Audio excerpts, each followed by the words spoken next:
Hello?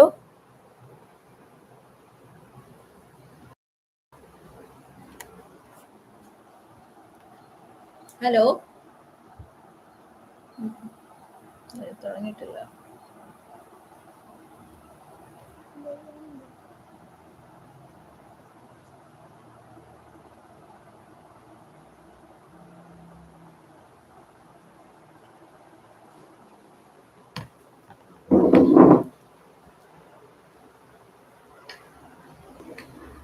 Hello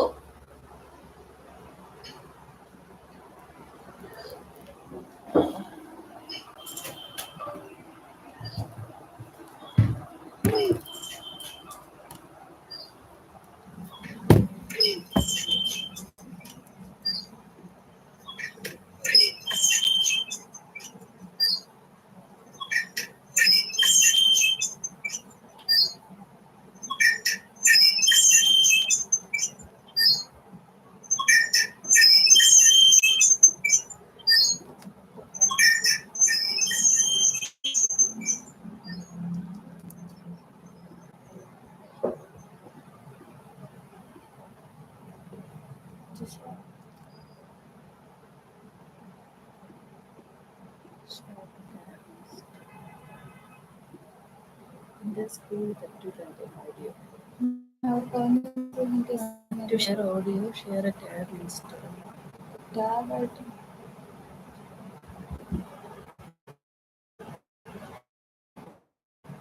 അത് on ചെയ്ത് വെച്ചിട്ടില്ലേ?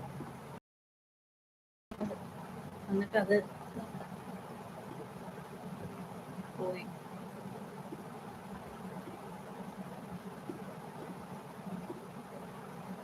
ഇതിൽ സെറ്റിങ്സിൽ പറഞ്ഞത് ക്ലോസ് ചെയ്തിട്ട് റീ ഓപ്പൺ ചെയ്യണമെന്ന്.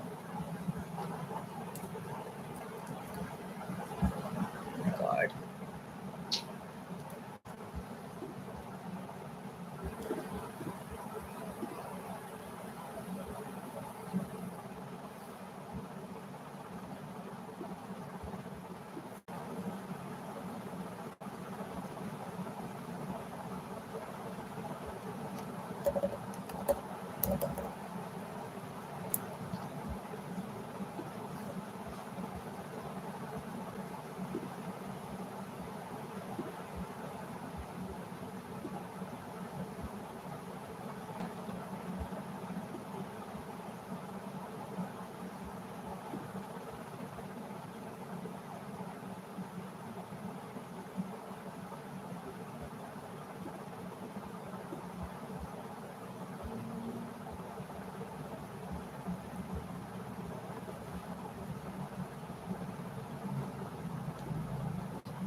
Hmm?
Hello, hello,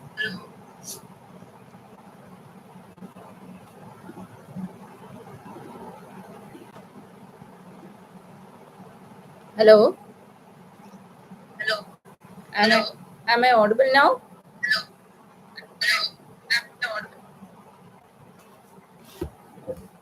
Hope I am audible. Those who are there, can you contact the others to join?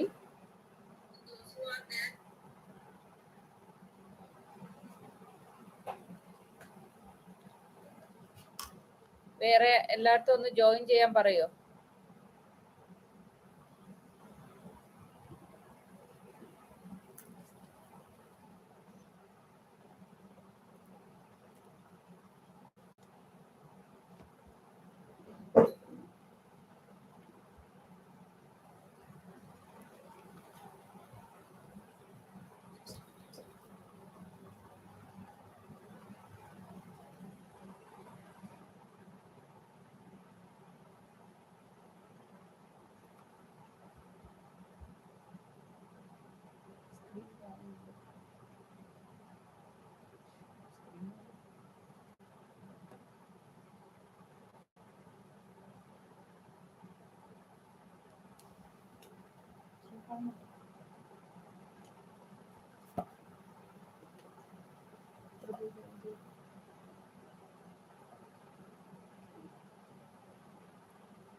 ഒന്ന് ഗ്രൂപ്പിൽ message ഇടാവോ?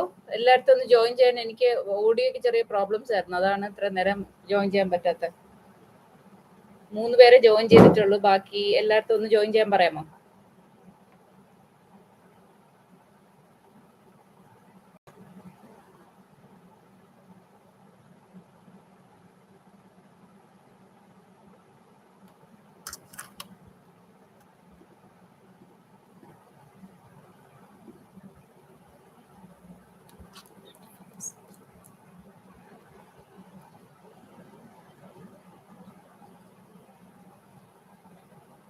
Okay, anyway, I think I'm going to start.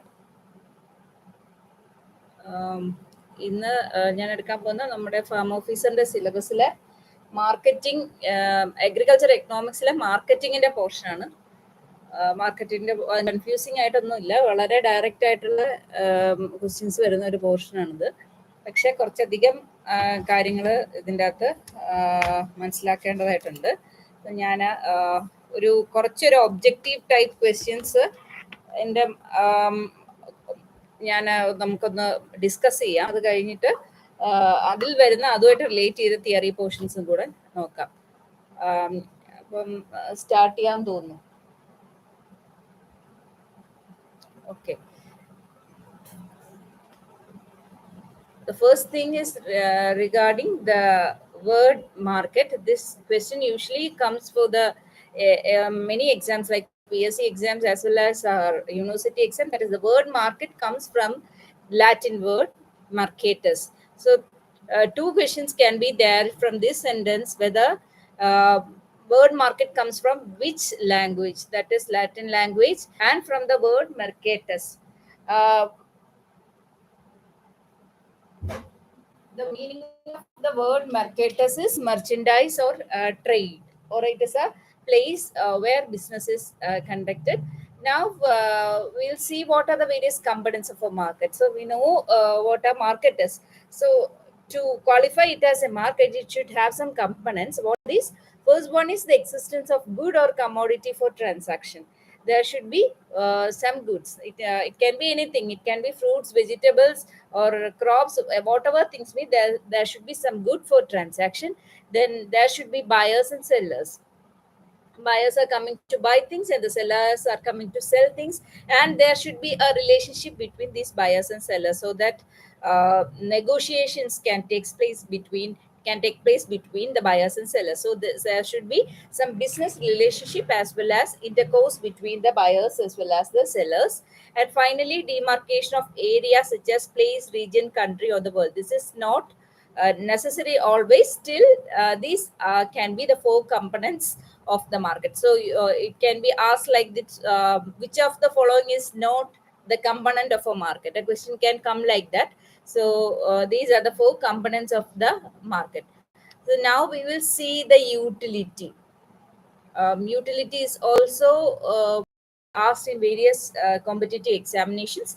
There are four types of utility. First one is form utility, then place utility, time utility, and possession utility.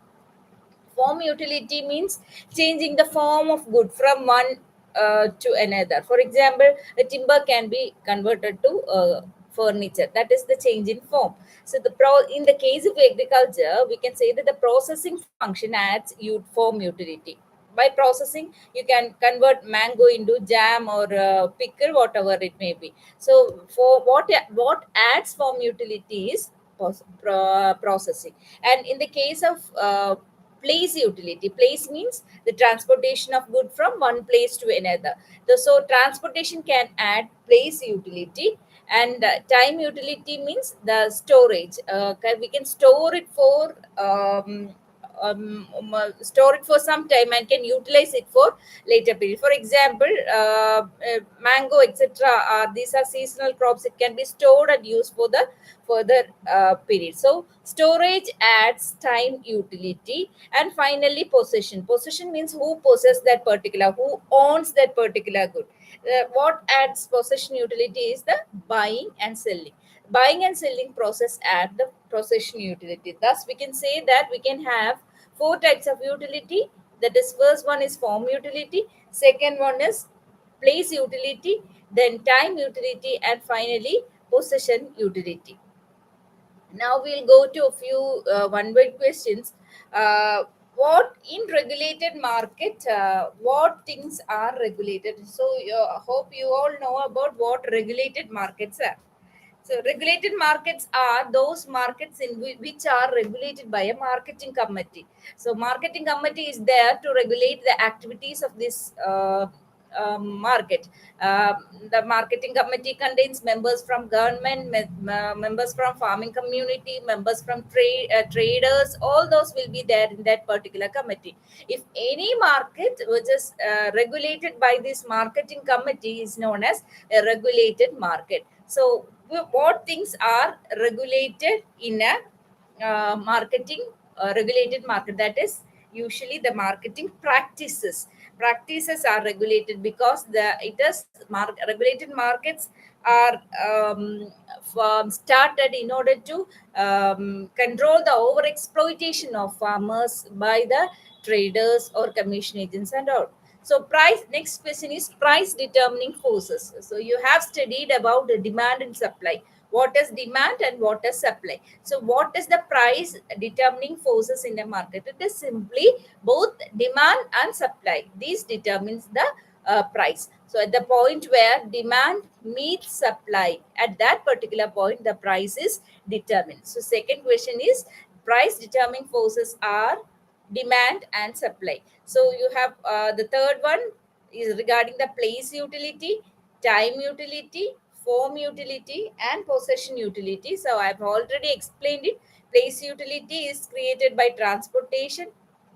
Form utility is done by processing. Possession utility is added by buying and selling. Then next question is dash is the intermediary which is closer to the consumer. So we know that whenever marketing takes place, there are at the both the ends there are two persons. The first end it is a farmer, and in the final end it is the consumer. In between this farmer and consumer, there will be numerous intermediaries. There are channels which are known as direct channels in which there are no intermediaries. That is, there is only farmer and the consumer. That is known as direct channels. And on other channels, we have several types of intermediaries like wholesalers, then retailers, commission agents, traders, processors. All these are the intermediaries. So those intermediary, usually you will buy goods from a retail shop, right? So we can say that a retailer is an intermediary who is closer to the consumer in the case of a marketing channel. Now, next is NAFED. This is usually asked in the question papers like PSC exams as well as in the university exam. I have seen it in several places. What expand NAFED? NAFED is National Agriculture Cooperative Marketing Federation of India Limited.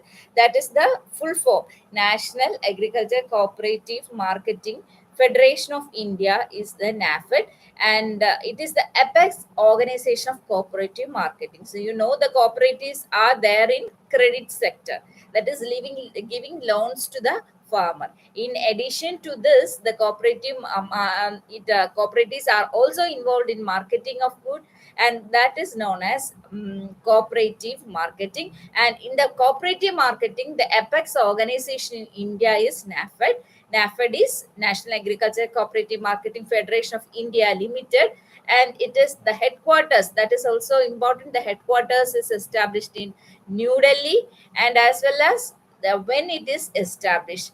It was established in October 2nd, 1958, and it is registered under Multi-State Cooperative Society Act.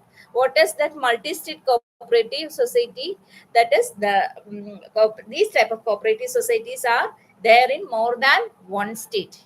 In Kerala, in Tamil Nadu, in Karnataka, in numerous states, NAFED branches are there. So this type of cooperative societies are known as multi-state cooperative society. Now we see what is ENAM. ENAM is very important.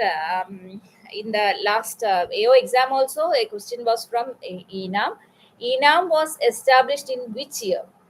It is a recent development in the marketing. ENAM means Electronic National Agriculture Market. It is a pan-India electronic trading portal launched in 14th April 2016. So this year is important, date is important, 14th April 2016. So how, what is ENAM? All the PMC markets are connected through network, that is ENAM, and this is completely funded by central government, and it is implemented by SFAC or Small Farmers Agribusiness Consortium. Small Farmers Agribusiness Consortium. This was the question asked last time. That is, it is implemented by whom? It is implemented by SFAC. It is established in the year 2016. So we can say that NAM portal networks the existing APMC, Alengil, regulated marketing committee yards, sub-market yard, private marks, and other unregulated market to unify all nationwide agriculture markets by creating a central online platform for agriculture commodity price discovery. So all these markets are connected together by a network in order to trade between different places. So you can trade your good with other regulated market which is situated in other state also. That is the beauty of ENAM. So ENAM was established in the year 2016, and it is completely funded by central government, and it is implemented by Small Farmers Agribusiness Consortium also. So the SFAC office is there in Trivandrum also. Next important portion coming under marketing is minimum support price. Hope you all know what minimum support price is.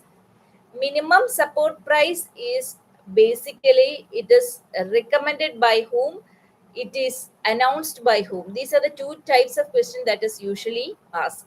MSP or minimum support price, it is recommended by Commission for Agriculture Cost and Prices. It is recommended by Commission for Agriculture Cost and Prices, and it is announced by Government of India. That is the two things that is to be noted.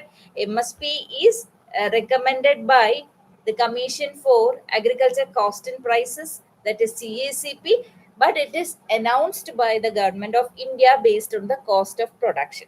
That is the thing.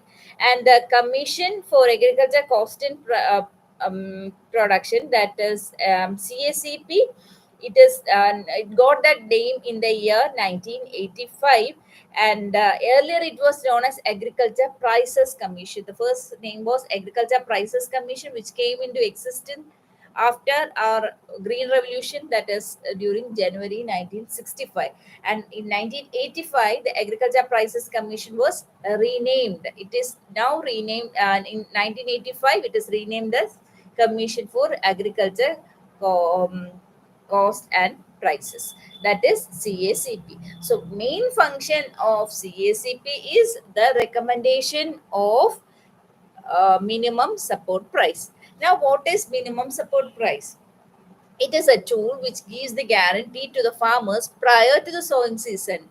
So one question is there: MSP is announced when? It is announced before the sowing season. That is the answer. One question that can be asked here is: MSP is announced due, it is announced prior to the sowing season. So why it is given? Because gives that fair amount of price is fixed for the upcoming crop to encourage higher investment and production of agriculture commodities. So the farmers get the assurance that they will get minimum this much of amount for their crop. So that why it is announced to encourage the farmer to have higher investment, to use good technologies. That is the main reason behind fixing this minimum support price. So it is in nature an assured market at a minimum guaranteed price which is offered by the government. The government is offering the minimum support price, that is it is an assured market, that is farmers can get a minimum of MSP for their product.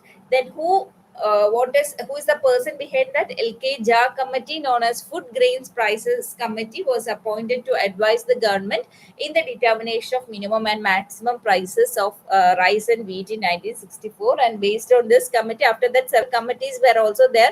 This was the first committee that was appointed, which led to the formation of Agriculture Prices Commission.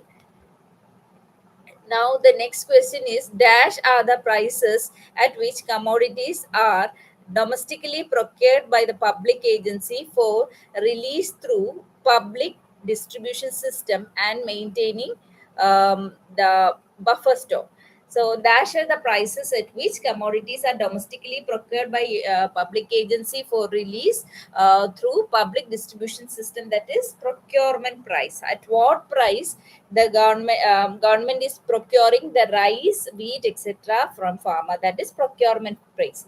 Theoretically, we can say that the procurement price is the price at which the commodities are procured from the farmer, but practically it is the MSP only.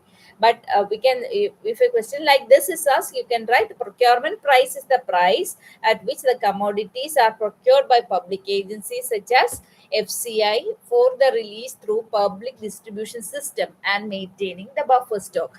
What is public distribution system? Public distribution system is the distribution of food grains through fair price shop. Fair price shops means these are the fair price shops are the ration shops, we can say.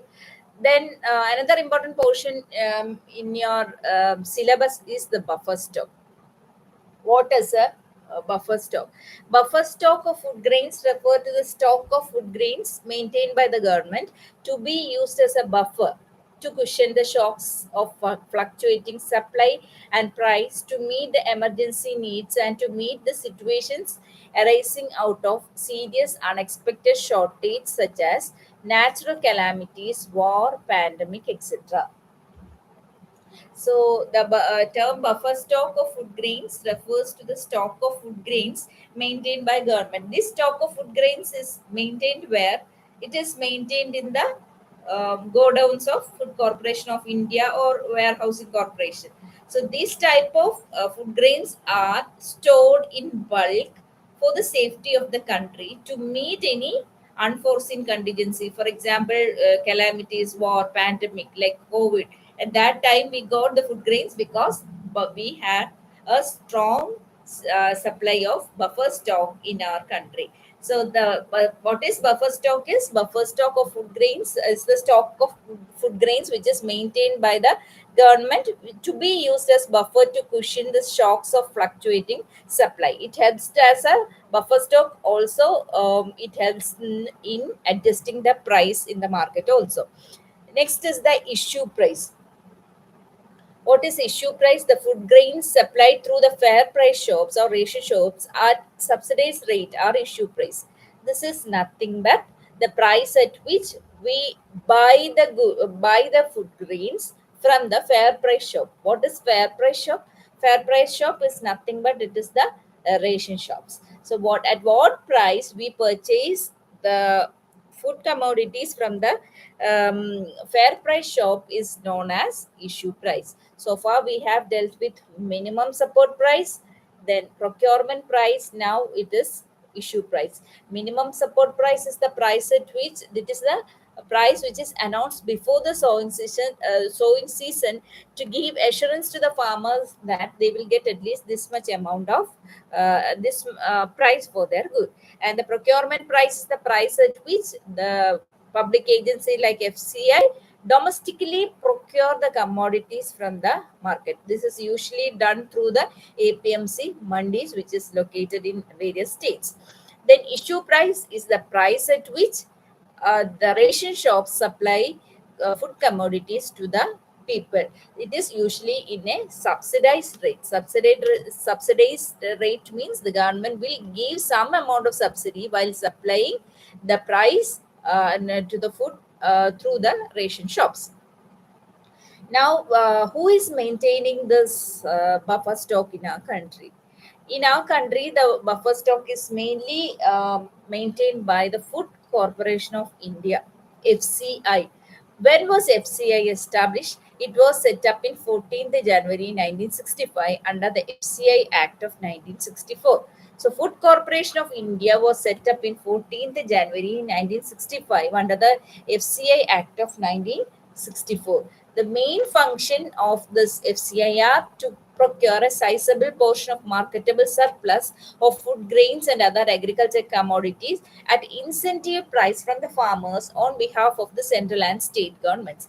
So, the main function is to procure this marketable surplus. Marketable surplus is what is sold by the farmer to the market. That is marketable surplus. These sizable portion of this marketable surplus is procured by Food Corporation of India, and this is done on behalf of the central and state government. And next function is to make timely release of stocks to public distribution system.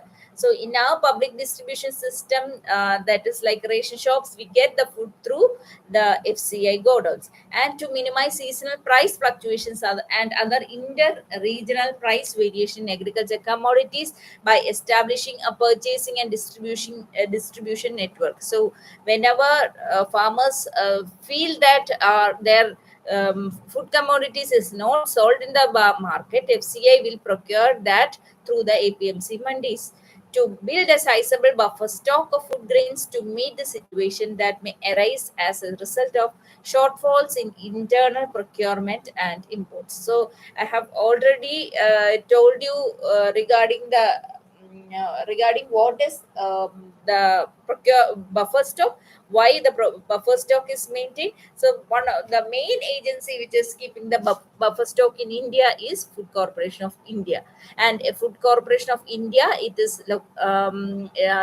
was established in 14th January 1965. And regarding another institution which is involved in the marketing, that is in cooperative sector. In cooperative sector, first one was NAFED. I told you the NAFED is an apex organization which is involved in marketing of the procurement activities of pulses and oilseeds and all some other activities that I will come to it later. Another organization is NCDC, that is National Cooperative Development Corporation. May questions like may come like expand NCDC. NCDC is National Cooperative Development Corporation, which is established by the Act of Parliament in 1963 as a statutory corporation under the Ministry of Cooperation. It is under the Ministry of Cooperation and was established and in 1963. These years are also important, like when it says FCI, NCDC, all these NAFED establishment year is also important in exam point of view. And the main function is planning, promoting, and financing programs for production, processing, marketing, storage, export, and import of agriculture produce. So they help the farmers in production, processing, marketing, storage, export and import of agriculture produce. That is the first function. Second one is supply of consumer goods and collection, processing, marketing, storage and export of minor forest produce through cooperatives. So they help in the processing and marketing of food grains or agriculture produce as well as the minor forest produce. These are the main two functions of NCDC. NCDC is coming under the cooperative marketing. The NAFED is also coming under the cooperative marketing. So, what is cooperative marketing? That is those cooperatives which do the marketing function also. Instead of this credit function, they do the marketing also. We can say that there is three tier structure in marketing, cooperative marketing. First in village level, second in intermediate level and third in state level. So in the cooperative credit structure also there are two tier structure and three tier structure, like that. In this cooperative marketing we have three tier structure. In the village layer we have primary agriculture cooperative marketing. Intermediate level we have primary agriculture marketing societies, as well as in the state level state cooperative marketing federations. These are the three levels of cooperative marketing. And the two important acts that should be kept in mind is Cooperative Credit Societies Act and Cooperative Societies Act. Cooperative Credit Societies Act was passed in the year 1904. It was modified, and the Cooperative Societies Act was passed in the year 1912. And the first cooperative society was formed in Hubli in 1915 to encourage the cultivation of improved cotton and to sell it collectively. So, where was the first cooperative society formed? It was formed in Hubli in 1915 for the cultivation of cotton. Then you have TRIFED. TRIFED is Tribal Cooperative Marketing Development Federation of India, which came into existence in the year 1987. Now the next question is that in market, dash are closer to consumer, that I have already discussed, that is retailer. Dash refers to the separation of homogeneous loads of production from heterogeneous loads based on specification. That is grading. For what is grading? Grading means you suppose just think about a set of harvested mangoes in a basket. There will be different types of mangoes inside that.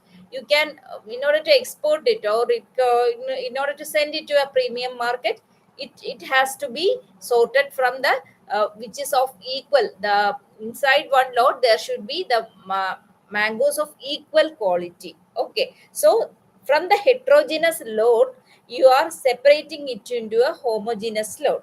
In the homogeneous load means inside that load all the mangoes will be of equal quality. So this refers to the separation, that grading, it refers to the separation of homogeneous load of products from heterogeneous load based on the specification. And grading follows standardization. What is standardization? Standardization means determination of standards to be established for different commodities. The different standards are there. Based on what? Based on size, weight, color, appearance, texture, moisture content, staple length, anything. Based on the type of the commodity, standards can be established on any of the characteristics, and these characteristics on the basis of which the products are standardized are termed as grade standards. So I have already told you about regarding this grading. Grading is important in exam point of view. Grading means sorting of unlike lots of produce into different lots according to the quality specification laid on. So first thing we are doing is standardization. We are setting the standards. After standardization, we are doing the grading. So how this grading can be done? There are different types of grading. These are the four different types of grading: fixed grading, permissive or variable grading, then you have the centralized or decentralized grading, then grading at producers level. These are the four different types of grading. So we will see it one by one. What is centralized or sorry, what is fixed or mandatory grading? So you have to learn this both the terms like fixed grading and mandatory grading. That both these terms, it may be asked like what is mandatory grading or what is fixed grading. So you have to keep in mind both these terms. Fixed grading or mandatory grading means sorting out of good according to the size, quality, and other characteristics which are of fixed standards. The standards will not change over time or space. That is standard which is fixed in Kerala will be the standard in Tamil Nadu or Karnataka or Delhi, whatever be the space. And also it won't change over years. So such standards are known as mandatory standard or fixed standard. For a number of agriculture commodities, the grade standards have been fixed by Agriculture Marketing Advisor. Directorate of Marketing and Inspection is there. The head is Agriculture Marketing Advisor, Government of India, and Agriculture Marketing Advisor fixes the grade standards for fixed or mandatory grading. And the use of this type of grading is compulsory for export to various countries. If you want to export your commodity to other countries, you need to compulsory, it's mandatory that you should go for grading. But if it is for domestic trade, that is inside India, means it is not compulsory. It is compulsory only for the international trade. Next, you have the permissive or variable grading. Permissive grading or variable. So keep in mind with these two words, permissive grading or variable grading. As the name indicates, this under this system, the goods are graded according to standard which vary over time. So in the mandatory grading, it won't vary over time and space, but this may vary over the time. Under this method, individual choice for grading is permitted, but it is not permissible in India. That is, permissive grading is not there in India. The next type of grading is based on the degree of supervision exercise. There are two types of grading, that is centralized grading and decentralized grading. Centralized grading as well as decentralized grading. This type of grading is voluntary for it is not compulsory, it is voluntary for internal trade inside India. So these centralized grading and decentralized grading. In centralized grading, the commodities require elaborate testing. For example, goods like ghee, butter, etc., which requires elaborate testing. So since it is centralized, one central or authorized packer, he will set up his own lab, or you can go to and access any grading lab. And DMI, that is Directorate of Marketing and Inspection, has close supervision in this.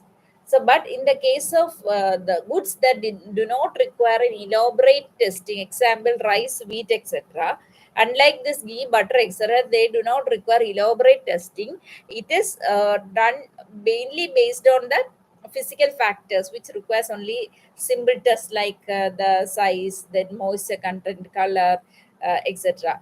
This type of test requires only decentralized grading, and it is implemented by state marketing authority, which is supervised by the Directorate of Marketing and Inspection.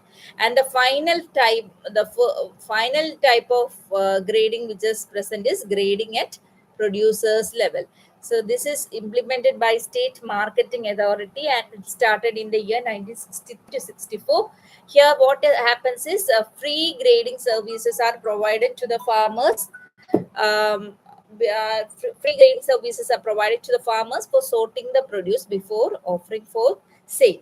This in turn enables them to realize the price which is on terms with the quality of the production. So the grading units, usually this type of grading units are there in this regulated markets or APMC mandis to in order to help the farmers. It is mainly seen in UP, Tamil Nadu, Andhra Pradesh, Punjab, Karnataka, etc. So thus the grading is completed. So we can say that there are four types of grading. The next thing that is there in your syllabus is quality control. This is called quality control, that is Directorate of Marketing and Inspection has introduced standards under an act, the Agriculture Produce Grading and Marking Act of 1937. Agriculture Produce Grading and Marking Act of 1937. Act authorizes the central government to frame rules relating to the fixing of grade standards. Okay, and the AMA, that is Agriculture Marketing Advisor, is the authority empowered to implement the provisions of the Act. This type of Act for control of quality. So you know about Agmark. It is Agmark. It is a quality certification mark, which is you can see usually in ghee and all. The Agmark is it is a quality certificate which is giving that assurance that third party guarantee that the quality of that particular good is certified. And currently Agmark is commodity coverage of Agmark is 240 numbers, that is in India. For 240 number of commodities we have this Agmark labeling. And the standard notified as per the provisions of agriculture produce grading and marketing are properly known as this Agmark standard, and they differentiate between quality and 2 to 3 grades prescribed for each quality. They will give this type of quality, it is inferior quality or grade 2 or grade 3, grade 1, like that quality assurance will be given. And why this grading is done? It is done so that the farmers can get better prices for their commodities with good qualities. That is the main reason why we go for grading, because the farmers will get a premium price, or they will get a better price after grading their food commodities. Usually this type of standards is seen in those goods which requires testing. Agmark labs are there, and Central Agmark Laboratory is situated in Nagpur. In Kochi also office is there. That is Central Agmark Laboratory is there in Nagpur. In Kerala, the main office is at Kochi. In Trivandrum also there is a small office is there, but the regional Agmark laboratory is located in Kochi in Kerala. Then it is a voluntary scheme, that is you have to keep in mind it is not compulsory to take a Agmark certification. If you need a premium price, or if you want to give quality assurance to the consumers only, you can go for this Agmark certification. Otherwise you can go without any Agmark certification. So these commodities certified under Agmark for domestic trade include spices, ghee, butter, mustard oil, wheat, atta, basin, honey, etc. These are the main crops, commodities for which Agmark labeling is done.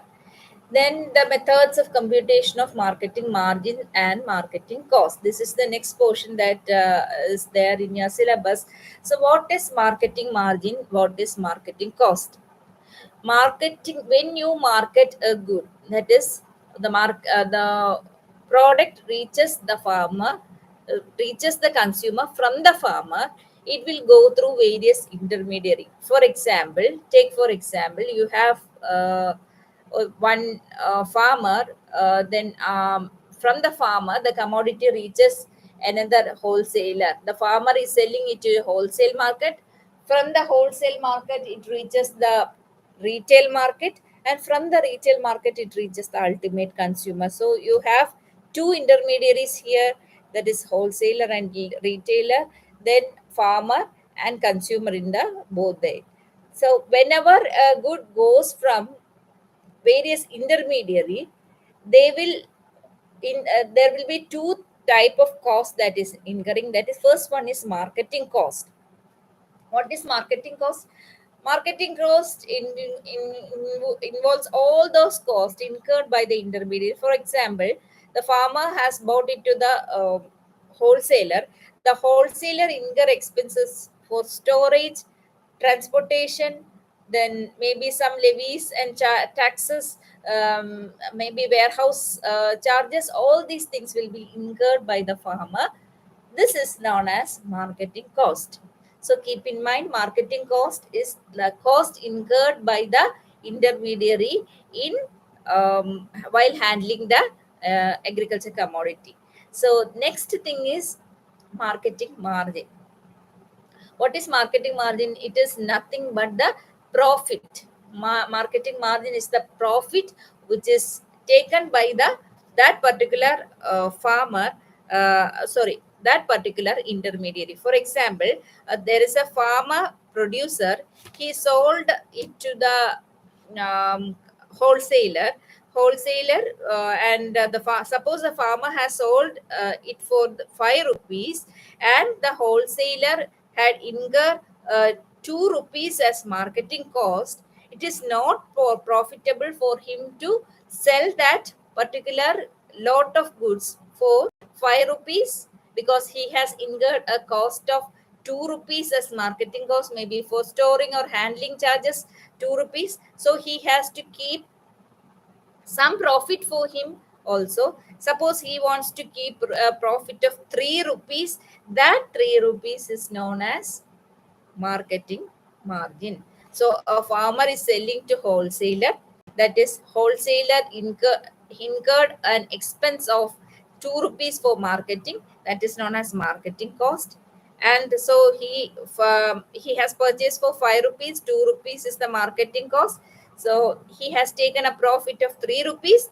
That 3 rupees is known as marketing margin, that is the profit taken by the wholesaler. So he will sell for 5 plus 2 plus 3, that is 10 rupees. So the selling price of the wholesaler will be then 10 rupees. That is the concept, the whole concept of marketing margin, as well as marketing cost. So to determine the marketing margin, suppose we are chasing a good for there are from one play from the farmer to the ultimate consumer, then you can see the various intermediaries in between, and you can chase the marketing margin. That is one method.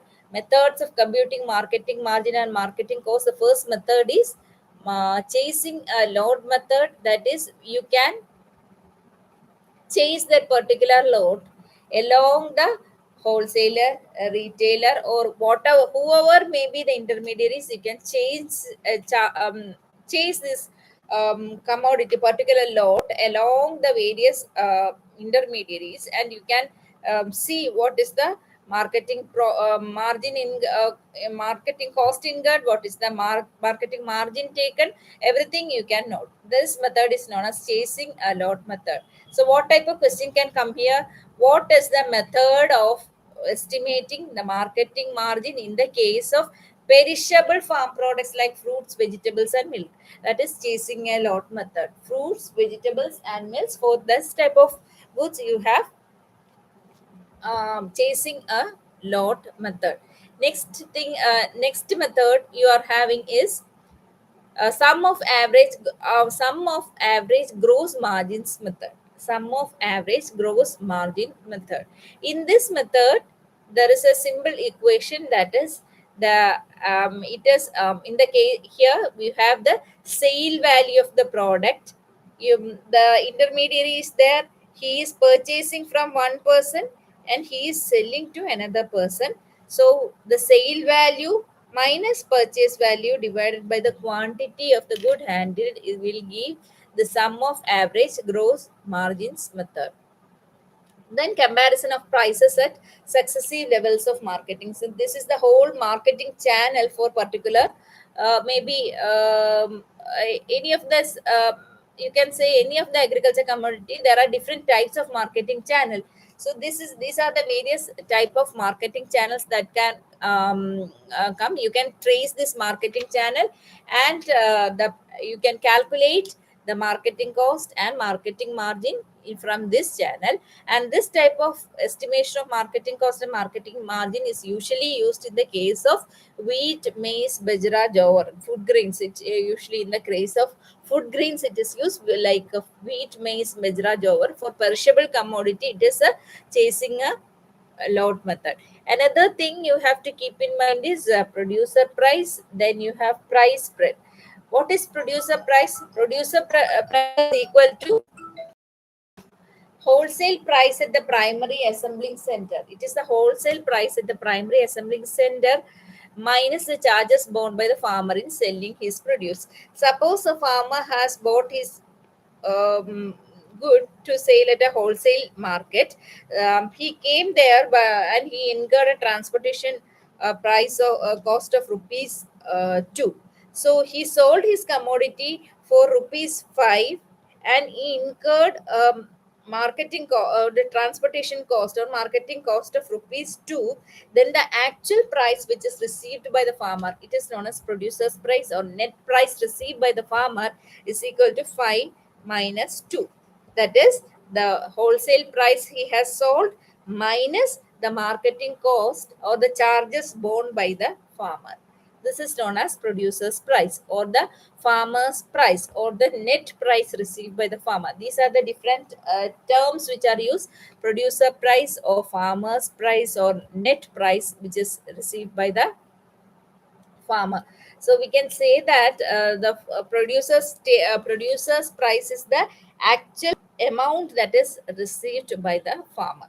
So another concept is there, that is price spread. Price spread. What is price spread? Price spread is nothing but it is the difference between the price paid by the consumer and the price received by the farmer. So I have not written it, you can note it down.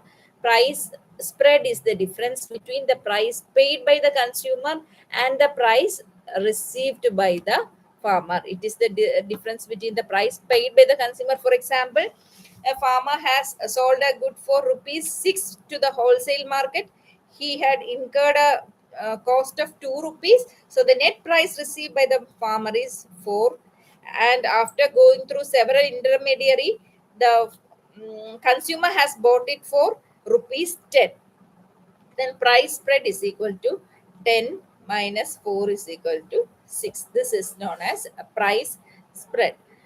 So producer's price is there, price spread is there, then producer share in consumer rupee. Producer share in consumer rupee is equal to farmer's price divided by the price paid by the retailer into 100. This is another concept, producer share in consumer rupee.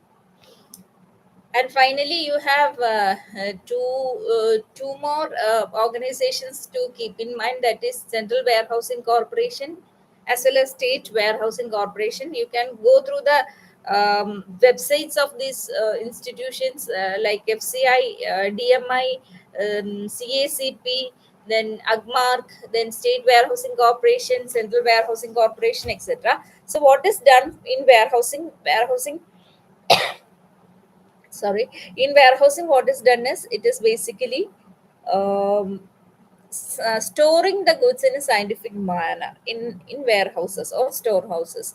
So Central Warehousing Corporation, it is a statutory body which is coming under the Ministry of Consumer Affairs, Food and Public Distribution, Government of India, and which is established under the Warehousing Corporation Act of 1962. Warehousing Corporation of Act of 1962. So this is a central organization. Then under that you have State Warehousing Corporation. Separate warehousing corporation were set up in different state, and the first state warehousing corporation was established in Bihar in the year 1956. First one is, it is there in state warehousing corporation is there in Kerala also.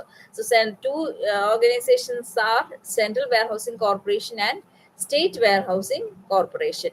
So you have this warehouse receipts or warrants. What is this warehouse receipt or warrants? These warehouse receipts are nothing the receipts which are received by the farmer when you keep your food grains in a warehouse. It can be from Central Warehousing Corporation or State Warehousing Corporation, or it can be any private warehouses which has got the license. The license is usually given by CWC. So license to keep licensed warehouses. So when you keep the goods in licensed warehouses, you will get a receipt known as warehouse receipt or warehouse warrant. What is the purpose of that? You can take this warehouse warrant and you can pledge in a bank so that you will get some loan equal to the no, maybe not equal to, maybe 75 percentage of the value of the commodity which is kept in the warehouse. In the warehouse receipt, you can have this how much quantity of goods is kept in the warehouse, what is the current market price of the good, and you based on the current total value of the goods which is kept in the warehouse, you can take this to any nationalized bank, and 75 percentage of the value which is written in the warehouse receipt can be taken as a loan. That is the uh, use of this warehouse receipt, and the such loans are also known as marketing loans. These types of loans are also known as marketing loans.